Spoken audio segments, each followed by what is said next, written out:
செவ்வாய் தோஷம்னு சொல்கிறீங்க. நீங்கள் செவ்வாய் தோஷம்னு சொன்னவங்கள்ட்ட போய் கேளுங்க. செவ்வாய் வந்து மேஷத்தில் இருந்தால் தோஷம்னு கிடையாதுன்னு சொல்லுவாங்க. கடகம் மகரம் வீடுகளில் செவ்வாய் இருந்தால் தோஷம் கிடையாது.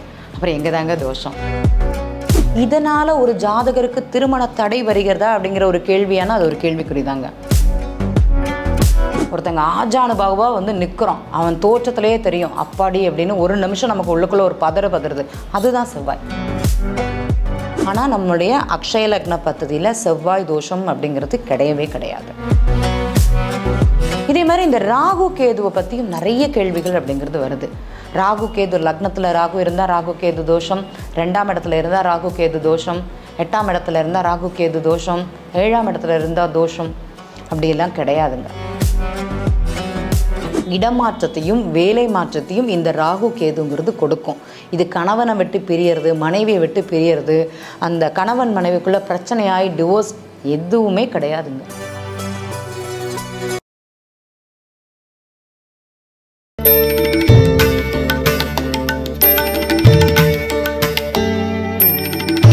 ஆன்மீக விருட்சம் நண்பர்களுக்கு வணக்கம்.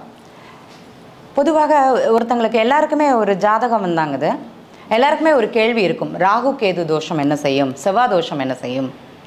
செவ்வாய் தோஷம்னு சொல்கிறீங்க. நீங்கள் செவ்வாய் தோஷம்னு சொன்னவங்கள்ட்ட போய் கேளுங்க. செவ்வாய் வந்து மேஷத்தில் இருந்தால் தோஷம்னு கிடையாதுன்னு சொல்லுவாங்க. செவ்வாய் வந்து விருச்சிகத்தில் இருந்தால் தோஷம் கிடையாது. சிம்ம வீட்டில் செவ்வாய் இருந்தாருன்னா தோஷம் கிடையாது. ஓகேங்களா? அதே மாதிரி கடகம் மகரம் வீடுகளில் செவ்வாய் இருந்தால் தோஷம் கிடையாது. அப்புறம் எங்கே தாங்க தோஷம்? எங்கே தான் தோஷம்? செவ்வாய் வந்து எந்தெந்த இடங்களில், நான் சொன்ன இடங்களில் 4 இடம் 5 இடங்கிறது ஃபில் ஆயிடுச்சு. அப்போ எங்கே இருக்கக்கூடாதுங்கிறீங்க? செவ்வாய் வந்து 12 ராசி கட்டத்தில் நம்ம பிறக்கும்போது ஏதாட்டி ஒரு இடத்துல இருந்து தான் தீரணும். இதனால் ஒரு ஜாதகருக்கு திருமண தடை வருகிறதா அப்படிங்கிற ஒரு கேள்வியான அது ஒரு கேள்விக்குறிதாங்க. ஏன்னா அப்படியெல்லாம் கிடையாது. செவ்வாய்ங்கிறது முதல்ல என்னது? செவ்வாய்னா கோபம், ஒரு மூர்க்கம் அட்டாவடி கேஸுன்னு சொல்லுவோம்ல, அப்பா ரவுடி அப்படிம்போம், அதுதான் செவ்வாய். ஒருத்தனை பார்த்தவொன்னே பயந்து நடுங்குறோம், போலீஸ் செவ்வாய்ங்க. ஒருத்தங்க ஆஜானுபாகுவாக வந்து நிற்கிறோம், அவன் தோற்றத்திலேயே தெரியும் அப்பாடி அப்படின்னு ஒரு நிமிஷம் நமக்கு உள்ளுக்குள்ளே ஒரு பதறுது. அதுதான் செவ்வாய்.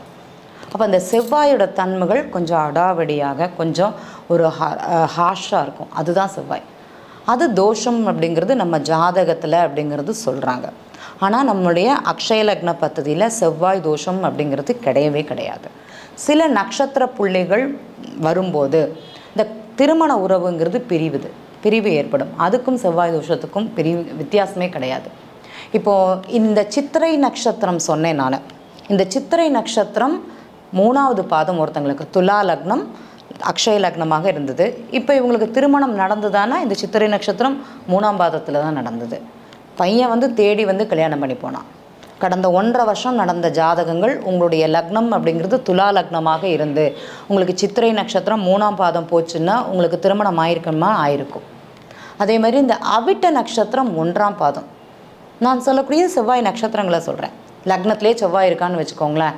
இவங்களுக்கு காதல் திருமணமானால் காதல் திருமணம். அவிட்ட நட்சத்திரம் 1ஆம் பாதம் அக்ஷய லக்னமாக போகும்போது இவங்களுக்கு காதல் திருமணம் ஏற்பட்டதானா காதல் திருமணம் ஏற்பட்டது. நான் இது எங்கே செவ்வாய் தோஷம்னு சொல்லுங்கள். நான் பார்த்த ஜாதகத்தில் இல்லைங்க. நான் முதலையே சொன்னேன், அவிட்ட நட்சத்திரம் ஒரு ஜாதகத்தில் இதுக்கு முன்னாடி ஒன்றில் சொல்லியிருப்பேன். திருமணத்துக்கு பார்த்தம்போது காதல் திருமணத்திற்கு அங்கே வாய்ப்பு இருந்தது சொல்லுங்கன்னு சொன்னோம். ஆமாம் அப்படின்னாங்க. இதே மாதிரி இந்த ராகு கேதுவை பற்றியும் நிறைய கேள்விகள் அப்படிங்கிறது வருது. ராகு கேது லக்னத்தில் ராகு இருந்தால் ராகு கேது தோஷம், 2ஆம் இடத்துல இருந்தால் ராகு கேது தோஷம், 8ஆம் இடத்துல இருந்தால் ராகு கேது தோஷம், 7ஆம் இடத்துல இருந்தால் தோஷம், அப்படியெல்லாம் கிடையாதுங்க. ராகு அப்படிங்கிறது பிரம்மாண்டம், கேது அப்படிங்கிறது ஞானம். இந்த இரு உறவுகளை இணைத்து வைக்கும்போது அவங்களுக்குள்ள சில கருத்து வேறுபாடுகள் அப்படிங்கிறது நடக்கும். அது பிறந்த லக்னத்தில். என்னுடைய லக்னம்ங்கிறது அக்ஷய லக்னம். இப்போ எனக்கு சேஞ்ச் ஆயிடுச்சு. எனக்கு உதாரணம் சொல்லணும்னா எனக்கு ஒரு மேஷ லக்னமாக இருக்குது. என்னுடைய லக்னத்தில் ராகு பகவான் அப்படிங்கிறது அமர்ந்திருக்காங்க. எனக்கு 35லேருந்து 40 வயசு. இப்போ எனக்கு அந்த ராகுங்கிறது என்னுடைய லக்னத்திற்கு 10ஆம் இடத்துக்கு போயிருக்காங்க. கடந்த ஒரு 1.5 வருஷத்தில் யாரெல்லாம் ஃபாரின் போனீங்கன்னு பாருங்கள். உங்களுடைய லக்னம் அப்படிங்கிறது கண்டிப்பாக அக்ஷய லக்னம் அப்படிங்கிறது கண்டிப்பாக கடக லக்னமாக இருக்கும், மகர லக்னமாக இருக்கும். ஆமாவா இல்லையான்னு செக் பண்ணி பாருங்கள். நீங்கள் தான் ஃபாரின் டூர் போயிருப்பீங்க. இங்கேருந்து பெங்களூர் வேலைக்கு போய் செட்டில் ஆனவங்க நீங்கள் தான். சொல்ல முடியுமானா கண்டிப்பாக சொல்ல முடியும். இது தோஷம் கிடையாது. அவங்களுக்கு ஒரு இடமாற்றத்தையும் வேலை மாற்றத்தையும் இந்த ராகு கேதுங்கிறது கொடுக்கும். இது கணவனை விட்டு பிரியறது, மனைவியை விட்டு பிரியறது, அந்த கணவன் மனைவிக்குள்ளே பிரச்சனையாகி டிவோர்ஸ் எதுவுமே கிடையாதுங்க. இப்போது இந்த திருவாதிரை நட்சத்திரம் மிதுன ராசியில் இருக்குது. இந்த திருவாதிரை நட்சத்திரம் போகும்போது 2ஆம் பாதம் போச்சு. கடந்த வருஷம் ஒரு ஜாதகம் இருக்குது. அவங்களுக்கு திடீர் திருமணத்தை இந்த ராகு பகவான் தான் அமைச்சு கொடுத்தாரு. ராகு எங்கே இருந்தார்னா லக்னத்திலேயே இருந்தார். மிதுன ராசியில் ராகு பிறந்த ஒரு ஜாதகர். இப்போ அவங்களுடைய ராசிங்கிறது மிதுன ராசி, சரிங்களா? லக்னத்திலேயே ராகு இருக்கிறாருங்க. அவருக்கு காதல் திருமணம் நடந்திருக்கு. நான் திருமண தடைலாம் சொல்லலை, ஒரு திடீர் திருமணத்தை அந்த ஜாதகருக்கு ஏற்படுத்திச்சானா கண்டிப்பாக ஏற்படுத்துச்சு. அது காதல் திருமணமாக இருக்குதானா காதல் திருமணமாக இருக்குது. இது நடந்ததானா இது நடந்த உண்மை. இப்போ நம்ம எல்லாருமே ஒரு கேள்வி இருக்குது. என்னுடைய நிறைய ஜாதகங்கள் பார்த்துருக்கோம். 7ஆம் இடத்துல செவ்வாய் சம்மந்தப்படுது, ராகு சம்மந்தப்படுது, பண்ணலாமா? ஏங்க பார்க்காதீங்க. அக்ஷய இன்றைய உங்கள் பொண்ணுக்கு உங்கள் பையனுக்கு அக்ஷய லக்னம் என்னது, அவங்களுடைய வளர்ந்த லக்னம் என்னது, அவங்க வயசுக்கு ஏற்றா போல் அதே பையனாக பார்த்து ஒரு திருமணம்ங்கிறது பண்ணுங்க. இந்த பையனுக்கு ராகு கேது கிடையாது, இந்த பையனுக்கும் இல்லாமல் இருந்தால் பரவாயில்லை, ஏன் இப்படி பண்ணுறீங்கன்னு நிறைய திருமணங்கள் நடைபெற்றிருக்கு. இப்போது இது நீங்கள் சொல்கிறீங்க, நாங்கள் எப்படி பார்க்குறதுன்னு ஒரு கேள்வி இருக்கும். உங்களுக்கு அக்ஷய லக்னம் தெரியும், எங்களுக்கு தெரியாது, கரெக்டுங்களா? அப்போது இப்போ நம்ம அக்ஷய லக்ன பദ്ധதியில் திருமண பொருத்தம் அப்படிங்கிற சாஃப்ட்வேர் நம்ம பொது உடைமூர்த்தி சார் ரெடி பண்ணியிருக்கிறாங்க. இது பெற்றோர்களுக்காகவே உருவாக்கப்பட்ட ஒரு சாஃப்ட்வேர். நிறைய ஜாதகம் பார்க்குறேன், எனக்கு அங்கே சரி வரலை. அப்போ நான் எப்போ இந்த திருமணம் அமையும், பொருத்த ஜாதகம் எதுன்னு எனக்கு தெரியாது, புரோக்கர்கிட்ட கொடுத்துட்டே இருக்கேன், எனக்கு அது சரி வரலை அப்படின்னு நினைக்கக்கூடிய நண்பர்கள் திருமண பொருத்த சாஃப்ட்வேர் அப்படிங்கிறது வாங்கிக்கோங்க. அதில் உங்களுக்கு திருமண பொருத்தம், இந்த ஒரு பொண்ணோட ஜாதகமும் பையனோட ஜாதகமும் போட்டிங்கன்னா எந்த ஜாதகம் பொருந்தும், எப்போ திருமணம் பண்ணலாம் அப்படிங்கிறது அங்கே கீழே விரிவான விளக்கம் அப்படிங்கிறது அங்கே கொடுத்துருக்காங்க. இது பெற்றோர்களுக்காகவே உருவாக்கப்பட்ட ஒரு சாஃப்ட்வேர் அப்படிங்கிறதையும் நான் இந்த இடத்துல தெரிவித்துக்கொள்கிறேன். இதற்காக எங்களுடைய குருநாதர் திரு பொது உடைமூர்த்தி சாருக்கு நன்றியும் சொல்லிக்கிறேன். ஏன்னா அவங்க அந்த இடத்துல இருந்து இந்த திருமண பொருத்தம் செவ்வாதோஷம் அப்படிங்கிறத உணர்ந்து அந்த மாதிரி கிடையாது அப்படிங்கிறத ஆராய்ச்சி பண்ணி 15 வருடமாக அவர் இந்த அக்ஷய லக்ன பத்ததி அப்படிங்கிற ஆராய்ச்சியில் அப்படிங்கிறது இருந்திருக்காங்க. அவங்க கூட இருந்த நண்பர்களுக்கு நன்றாகவே தெரியும். இப்போ லாஸ்ட் ஒரு 5-6 வருஷமாகவே எல்லாருக்கும் தெரிய ஆரம்பிச்சுது. நிறைய பேர் உணர்றாங்க, நிறைய பேர் அதனால் பலப்படுறாங்க, அவங்க பலன் அடையிறாங்க அப்படிங்கிறது சொல்லலாம். இப்போது இந்த திருமண பொருத்த சாஃப்ட்வேர் வச்சு நிறைய நண்பர்கள் பார்த்து ஆகாத திருமணங்கள், தள்ளி வச்ச திருமணங்கள் அப்படிங்கிறது நடைபெற்றதும் இருக்குதானா கண்டிப்பாக இருக்குது. ஏன்னா எல்லாருக்குமே பலன் விடும். எளிய முறையில் கண்டிப்பாக அதை நம்மளால் உணர முடியுமானா உணர முடியும் அப்படிங்கிறத சொல்ல முடியும். இந்த செவ்வாய் கேது ராகு தோஷம் இது எல்லாமே அவங்களுடைய ஜாதக அமைப்பின்படி எந்த இடத்துல இருக்குது அப்படிங்கிறதான் பார்க்கணும். இப்போ செவ்வாய் இருக்கிறவங்களுக்கு சிலர் பார்த்திங்கன்னா பெண்ணோ ஆணோ இன்சூரன்ஸ் ஏஜென்சியில் வேலை பார்ப்பாங்க. அந்த செவ்வாய் தான் அதை அவங்களுக்கு கொடுக்கும். நல்ல ஹை பொசிஷனில் இருப்பாங்க. நான் சொல்கிறது பிறந்த லக்னத்திற்கு கிடையாது. இப்போ அக்ஷய லக்னத்திற்கு 10ஆம் இடத்துல செவ்வாய் இருந்ததுன்னா, 2ஆம் இடத்துல செவ்வாய் இருந்ததுன்னா அதன் மூலமாக தான் அவங்களுக்கு வருமானம் கிடைக்கும். நீங்கள் இல்லைன்னுலாம் சொல்ல முடியாது. பிரச்சனைக்குரிய வேலைங்கிறது செவ்வாய் கொடுத்தே தீருவார். அதனால தான் அவருக்கு வருமானங்கிறது கொடுக்கும். சில குழந்தைகள் டாக்டர், சில குழந்தைகள் வக்கீல் அப்படிங்கிறது இருப்பாங்க. நீங்கள் செவ்வாய் தோஷம், அந்த பணம் எனக்கு வேண்டாம், அந்த பையன் எனக்கு வேண்டாம்லாம் சொல்ல முடியாது.